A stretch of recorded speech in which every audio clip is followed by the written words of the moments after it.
We're going to be talking about personal tsunamis. Acts of God. There is a Chinese Taoist question. Is a hurricane just? In March of 2011, us stargazers were anticipating some cosmic electricity. The planet Uranus was ending an 84-year cycle, leaving Pisces and entering the fire sign of Aries. It was in the news. An earthquake off the coast of Japan. A tsunami came from the deep water, and the last gasp of that sojourn in Pisces. And then, the very next day, as the planet of turbulence and technology transited into that initial sign of Aries, we had a nuclear meltdown in Fukushima. Could have been just coincidence, but that's how stargazers calculated it. We're still dealing with that fallout. So what do we learn from catastrophes? As a metaphysician, I look for signs, symbols, synchronicities, and for that reason I ask the audience to turn your cell phones on.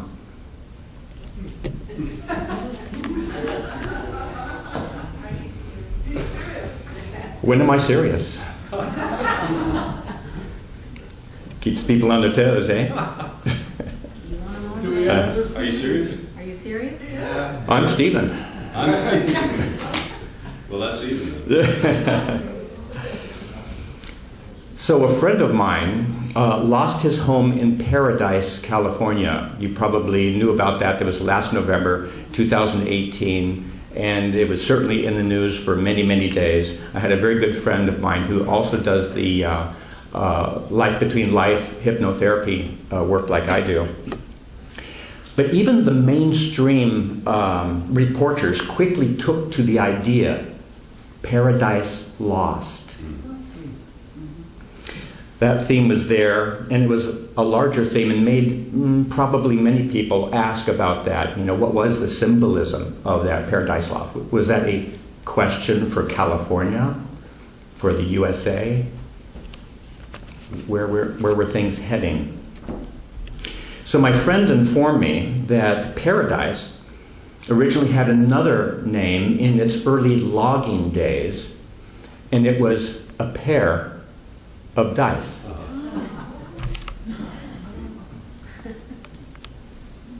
So looking at this disaster anew, one can then reinterpret it slightly, because that town was a fire hazard from the inception.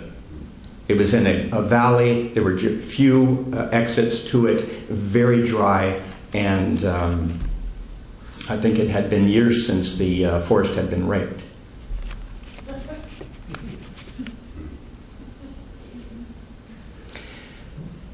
So in that sense, there was this fire waiting to happen, and the paradise, had rolled.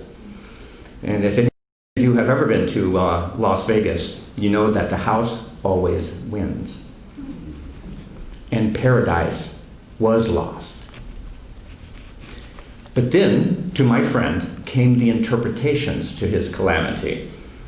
My friend Dave got very tired quickly of people telling him that it was God's will. Don't interpret for me, he told me. They told him that it was only stuff that he lost. Hey, it was my stuff, he said. Don't tell me what I should value or what's worth valuing. By the way, Dave was a volunteer fire department person and for quite a few years, and he knew what to do in different types of emergencies. And he had very valuable information, very emotional information when I talked to him about how he escaped this fire. And he has a portable strong box, and in this small portable box he has all of his valuables, his documents and things like that. And so he was very quickly ready, just grabbing it, headed out the door. When the fires came, he grabbed his cat.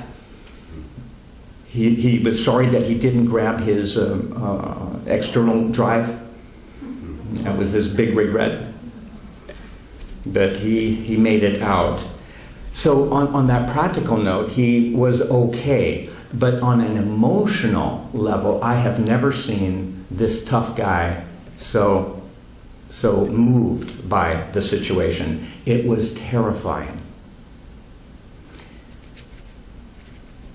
He felt fear. He was confronted with survival and primal instincts. This he did confront in himself and also with his neighbors. In this catastrophe, they all came together. Things got into basics. He told me that all political differences meant nothing. When such calamities occur, we are usually asking the big questions. Is there a bigger, a larger message for us in something like that? Like, life is fleeting, or carpe diem, compassion, humility. Yes, he said, all of those things that people can have, but it is an individual lesson for each person. And that's what he really wanted to tell those good-natured people trying to give him some advice. But then he asked also a very interesting question, a rhetorical question. Why do we keep building on a floodplain?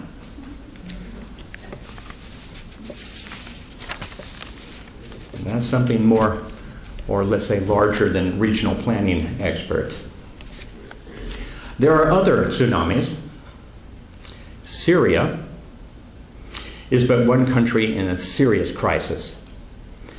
There are dangerous regimes all over the planet. And this human-caused catastrophe created a secondary crisis in Europe. A tsunami of people came flooding into Europe, heading mostly towards Germany in 2015 and 16, and still trickling in. Millions of them. And the Europeans were fairly ill prepared to deal with so many new people. But here's the backstory here. Here's another variation, something else to take a look at in that situation. Many of these European countries were experiencing colonial karma. Their imperial policies of colonization going back centuries was coming back to bite them.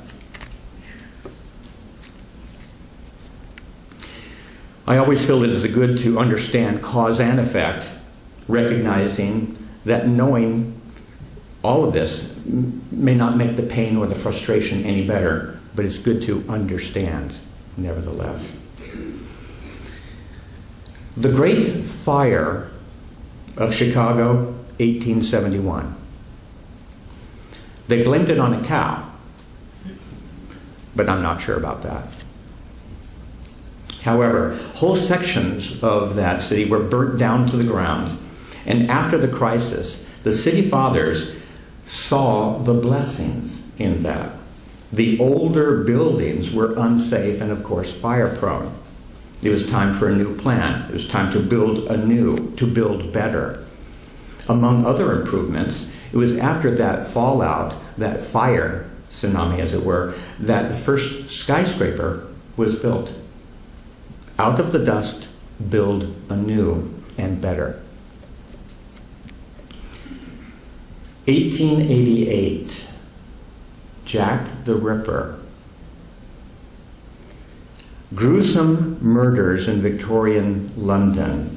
He targeted prostitutes, but he terrorized the whole city. People were shocked, afraid, and outraged. Reformers soon gathered. Protests galvanized people. Social programs for the poor were then discussed. The suffragettes spoke of women's rights, and a movement was kick-started. Urban planners focused on cleaning up the city and attacking poverty. So an ugly tsunami had positive results. Some tsunamis are political. The UK and the US had some elections in 2016. Astrologers, those stargazers, were looking at the tensions symbolically.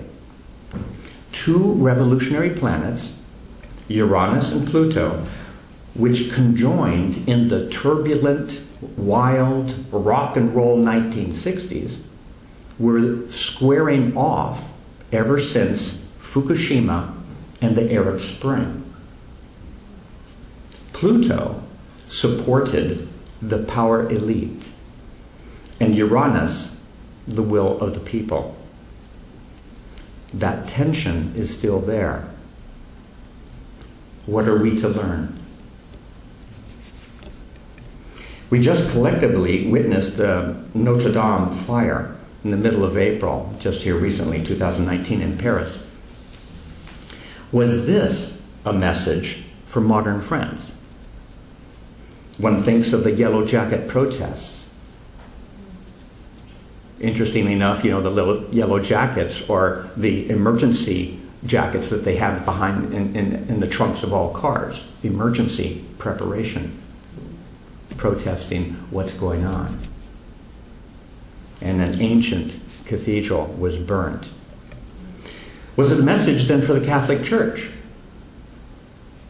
Pope Francis just announced reforms for criminal priests.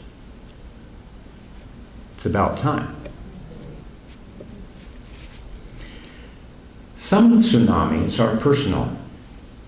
I imagine many of you here have had your own tsunamis. How many? Oh my goodness. Okay, I'll let you have that floor. I've had a personal crisis a few years ago. I had skin cancer, and it rebooted my thinking about health, taking care of the body, watching out for that beautiful sun that I love so much, and taking care of the temple. The big surprise is how my blood family reacted to that. I expected this from you all, very compassionate, loving people that you are. I didn't expect it from the blood family. So I was surprised because they became, towards me, more empathic, sympathetic, kinder to me. And it made me kind of wonder. I believe they had some sort of impression that I was very independent, the world traveler, self-sufficient, but guess what? There were chinks in the armor, there were some failings, flaws, and they became kinder, softer to me.